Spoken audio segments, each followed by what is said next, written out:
សួស្តីបងប្អូនទាំងអស់គ្នាតើបងប្អូនទាំងអស់គ្នាដឹងអត់ថាក្លិនក្រអូបគឺជាផ្នែកសំខាន់មួយសម្រាប់ជីវិតប្រចាំថ្ងៃរបស់យើងហើយក្លិនក្រអូបក៏អាចជួយភូតជាមួយនឹង product activity របស់យើងឲ្យ smooth និងកាន់តែរលូនជាមួយនឹង environment ដែលមានក្លិនក្រអូបជុំវិញខ្លួនយើង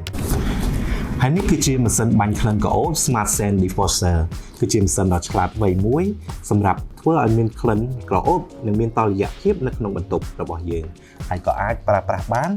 នៅក្នុងបន្ទប់គេង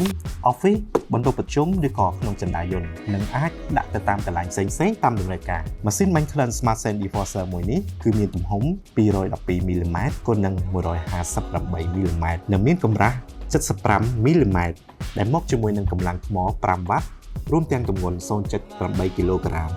ដោយផ្នែកខាងក្នុងបំពាក់ជាមួយនឹង Intelligent PCB Board Menu Button and Smart App Control សម្រាប់10ស្តុកប្រេងអារ៉ូម៉ាមានចំណុះ400មីលីលីត្ររីឯប្រេងអារ៉ូម៉ាមិនមានសារធាតុធ្វើឲ្យប៉ះពាល់ដល់សុខភាពឡើយនិងប្រើប្រាស់បានយូររីឯម៉ាស៊ីន